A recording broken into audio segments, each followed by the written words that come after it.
What's up, guys? Welcome back to Newswave. So the other day, Nintendo issued a bit of a warning for Switch owners with a Nintendo Switch Online account that had people a bit concerned online, and I thought we would take a look at that warning and kind of explain it here today. Also, we are going to be talking about Ratchet and Clank Rift Apart. It came out yesterday, and go figure, people decided to benchmark it on mechanical hard drives, and it went about as you'd expect. And we'll also be talking about PlayStation Plus for the month of August, as there's one title in particular that I think more people should be trying. Guys, if you enjoy these videos, make sure to hit that like button, helps out a ton. And if you're new here to the Spawnwave channel, make sure you subscribe down below and check out the Spawncast network, because members decided to vote on us playing Everybody 1-2 Switch, and actually, to be honest, Sean only yelled like 7 times, so not too bad there. We are going to start today, though, with a new Xbox dashboard that is rolling out currently to Xbox Series owners, and we can get a look at it here. This was posted up over on news.xbox.com, and this showcases basically them shrinking down a lot of the icons so you can see your background better. Now, if you have it set to a dynamic background or one that's customized, if you then revert it back to the default setup, it will actually change the background based on whichever game or icon or anything that you're hovering over. So that's kind of a fun change up there.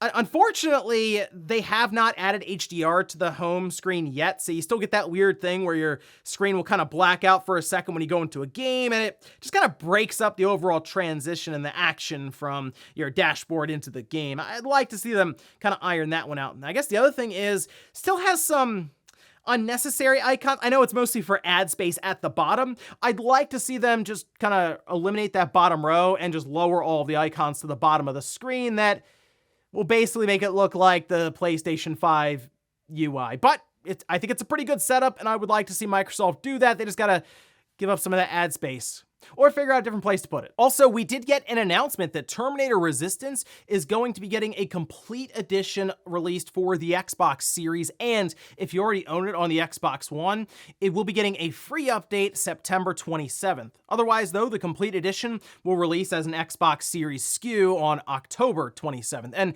this is a game that I keep saying I'm going to go back to and try out. It came out in 2019 and seems to be kind of a cult hit almost. It didn't get a lot of attention when it came out. Still really hasn't yet. It did get a PlayStation 5 version. I believe I had ordered that when I was talking about checking it out again.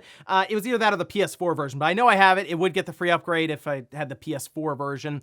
Either way, I will check it out eventually, as again, people have been kind of pushing me to check it out because it's the same developers who are behind the RoboCop game that's coming up in September, so a few months out from that one. But otherwise, yeah, check out Terminator Resistance on the Xbox Series, that again with the free update in September, or that complete edition with the DLC in October. Oh, and we did have an announcement for Fortnite's latest crossover with guest characters, this coming from Futurama. In fact, the trailer shows Leela, Fry, and Bender, as well as apparently an emote that will allow you to shuffle around like Dr. Zoidberg.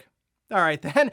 Either way, it's been a roller coaster ride for Futurama fans. The series goes away, comes back, goes away, comes back, and now, hey, it's even in Fortnite. Apparently, you'll get a Planet Express as a glider even. So, if nothing else, I mean, Fortnite, incredibly popular game. Maybe it will introduce Futurama, which is an awesome series, by the way, to a younger generation who can also check it out. But if you're a Futurama fan, hey, you might as well go download Fortnite and check it out. And guys, with some of the quick news out of the way, let's get into the bigger stuff. Let's start right away with this warning that was issued by Nintendo, and it was on their Japan site that was translated over into English and brought up some concerns for people who maybe share digital games on the Switch, which is possible, by the way. There is game sharing on the Xbox and the PlayStation, which is a bit more straightforward. On the Switch, just one person at a time from either Switch can basically log in and use that game. So it's possible, just not as easy as what we see on the PlayStation 5 and the Xbox Series, where you can just be playing simultaneously with one digital copy. But based on what was being translated over, some were concerned that this would get them banned on the Switch. We can see this posted up over on Nintendo's Soup. This was kind of the source that was making the rounds heavily, saying Nintendo has listed a page on their official Japanese website detailing unauthorized financial transactions that could lead to a suspension of their Nintendo account. The details were shared kind of in these bullet points. For example, selling unusable download codes, or download codes acquired through unauthorized and illegal means. Yeah, if you steal download codes and then try to sell them, you'll probably get in trouble. Or this could include using a third party's credit card information, PayPal account information, or other unauthorized methods to purchase products. That seems pretty straightforward. But then you get into the next bullet point, and it says transferring Nintendo account information to a third party as part of an unauthorized financial transaction. They appear to then give some examples of this, which showed sharing paid software with others through the use of the same Nintendo account. And this is the part that got people a bit worried because, yeah, that's kind of how you do game sharing technically. You'll have that account on either Switch and then you sign in and people can kind of spend time going through the game on one Switch, sign out, the other person can then start it up on the other one and have like kind of their own saves and stuff. It's, again, not as straightforward as with the PlayStation and Xbox. Maybe Nintendo will get there next generation, who knows? But what this is more referring to overall is selling your account that has digital purchases attached to it, or trying to figure out loopholes to gain access to different services. This is something that Sony went through recently on eBay because we did have the 20 or so games that were basically given to PlayStation Plus subscribers on the PS5 as kind of an early adopter benefit. And what was happening, basically, you could go on eBay, and as long as you're signed into a PS5 with your account, you would gain access to these titles. So people figured out, oh, if we just go on eBay and we sell an ad that basically you give us your information, we put it into this PlayStation 5, you'll gain access to it on your PS4 even, and you can download what were all basically PS4 titles, right? So Sony started cracking down on that and actually banned different accounts that basically took advantage of sales through eBay. And that's more or less what I'm reading from this, because the translation here is already kind of sketchy, but basically saying you can't take your digital Nintendo Switch Online account with purchases and go sell it on eBay or wherever, right? It's basically, it's yours, all right? And obviously you can't steal credit card or PayPal information and then buy codes and then sell them. So that's basically all this is, not necessarily them leaning into the idea of we will ban your account if we detect you sharing it by signing in and out of accounts on different systems. So at this point, not too much to worry about there. Just, I guess, don't go selling your digital account on eBay or stealing cards and buying download codes. Next up, let's talk about Ratchet and Clank Rift Apart, as it did release on PC yesterday, and people were trying it out on the Steam Deck, and for the most part, it ran well. I mean, the Steam Deck, there are compromises as you'd expect with something running off of a battery and fitting into what people still look at as a large case, but a fairly compact case, all things considered. It's getting like 30 to 40 frames per second on low settings and all this, but obviously people wanted to run it on a mechanical drive because Insomniac was heavily implying, at least in one spot, basically saying this is all possible due to the SSD in the PlayStation 5. And in some cases, they were correct. In other cases, it was proven that, yeah, it can technically run on a mechanical hard drive. But if you go for the minimum settings that included 8 gigabytes of RAM, you get kind of this effect that was shown by Digital Foundry. They did an entire video on it, but John Linneman also shared it over on X, where it says our first look at Ratchet and Clank Ratchet on PC. And when running off of a PlayStation 5 hard drive on a machine that was, again, 8 gigabytes of memory and a video card that was in line with those specifications, yeah, not great. Definitely not in a playable state. Now, is it running? Technically, yes. Is it running in a way that people would actually want to play it?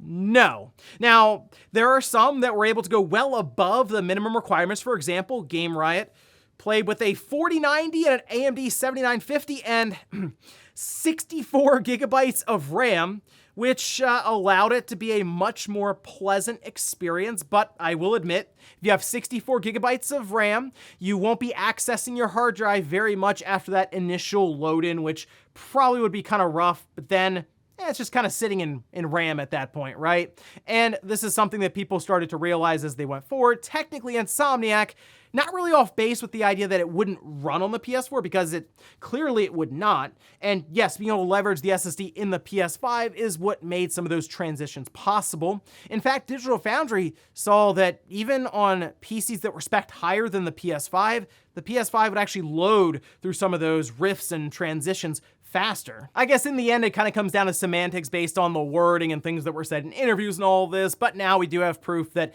it would not have run on a PlayStation 4, at least in its current form. But could it run on a mechanical hard drive?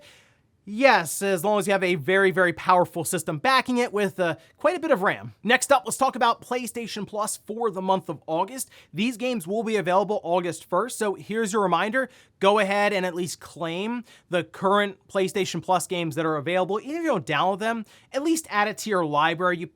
Especially if you're paying for the service, I mean, you're paying for the service, get some of those games and benefits. But let's take a look at the card that they put out here for the games to look forward to. This includes, I guess the big one is PGA Tour 2K23 on the PS5 and the PS4. I'll admit I haven't had a chance to really play much the PGA Tour stuff that's come back now, because for a while, obviously, they didn't have like their big golf game from EA every year. I remember playing Tiger Woods golf a lot back in the day, especially on like the GameCube and then the Xbox 360 and the Wii.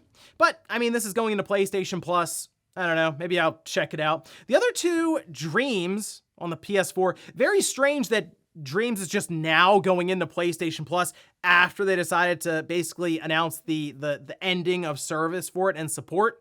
Feels like you would have thrown that in a little while ago, maybe to help the game out, but here we are. And then the big one that I really want to point out for people is Death's Door. This game is awesome. It's on the PS5 and the PS4. I picked it up when it had first come out on the Xbox, and I played all the way through it in a couple of sittings, and it was a really, really good experience. Kind of an isometric, I'm about to say this, Souls-like experience, but it is a blast to play. I like the art style and the overall gameplay it had. But overall, not a bad month for PlayStation Plus Essentials. I guess I'll check out PGA Tour 2K23. But again, the big highlight, Death's Door. Give it a look, see what you think. All of these will be available though, August 1st. At the very least, go ahead and claim them again. You pay for the service, you may as well. And in our last bit of news, let's talk about some of the Xbox financials that were revealed. And it's still a pretty vague process with Microsoft. They don't really get like in the details for Xbox, whether it's how many systems have sold, how many people have subscribed to Game Pass, anything like that. But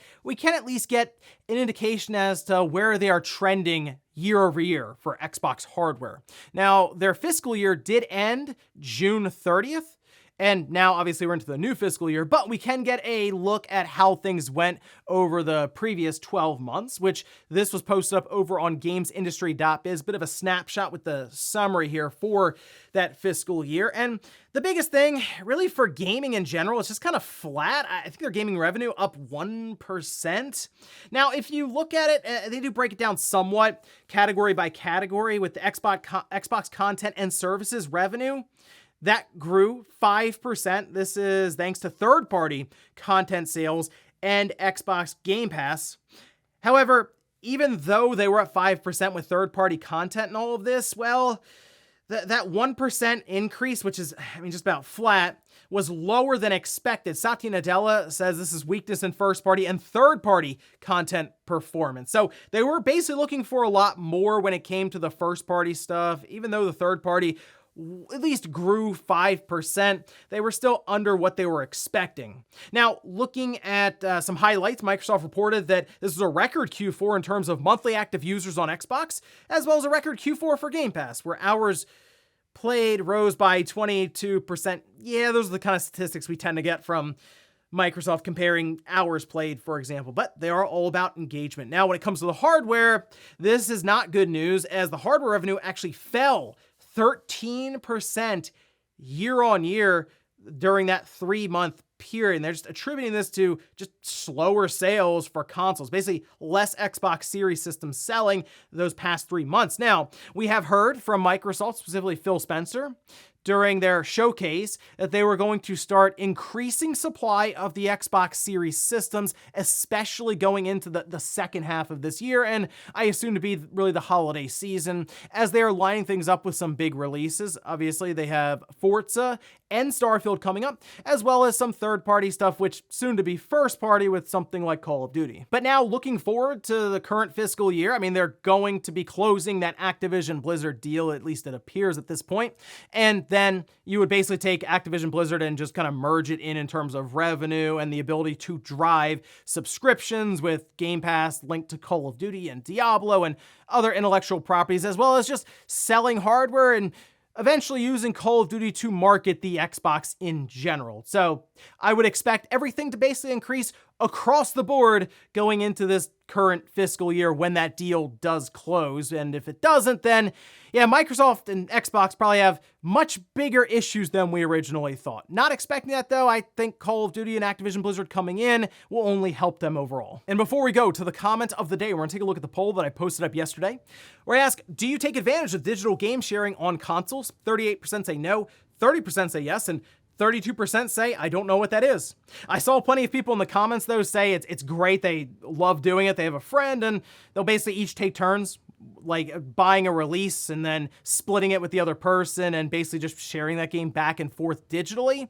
And yeah, I guess technically it works to save money, especially now with games costing $70, only have to pay half of it or buy every other release is nice. So yeah, if you're not taking advantage of it, I'd look into it, especially if you have someone maybe you can do the game sharing with. Could save you a lot of money down the road. And we'll finish up with the comment of the day as you're seeing here. This is from Grillo, says, they canceled an Immortal sequel and yet somehow the Beyond Good and Evil sequel remains in development despite being announced during the Nixon administration. Yeah, that Beyond Good and Evil 2 stuff, who knows what's going on there. At one point we saw gameplay, I think it was like the monkey was flying around outside the ship. That was during a live stream that they showed it, and that's the last I remember seeing it, so who knows what happened with that thing, but apparently it really is still in development. I just no clue when it's going to come out. I think Ubisoft had mentioned with investors that they were looking to have it out in the next 2 years. Good luck with that one, because I feel like they said the same thing over and over again about Skull and Bones, and we're still waiting for that one. And ladies and gentlemen, that's going to do it here for Newswave. If you enjoyed this video, guys, hit that like button. If not, hit the dislike. Leave comments down below about everything we talked about here today. Was Nintendo's apparent warning for game sharing. Really, to me, it looks like it's just for selling your accounts online, but let me know if you'd be someone affected for game sharing. And then also, what about Ratchet and Clank seemingly running on a hard drive? Of course, if you have a really good PC. And then what about PlayStation Plus? Have you played Death's Door? And if so, what'd you think about it? Thanks guys for watching, and I'll see you next time.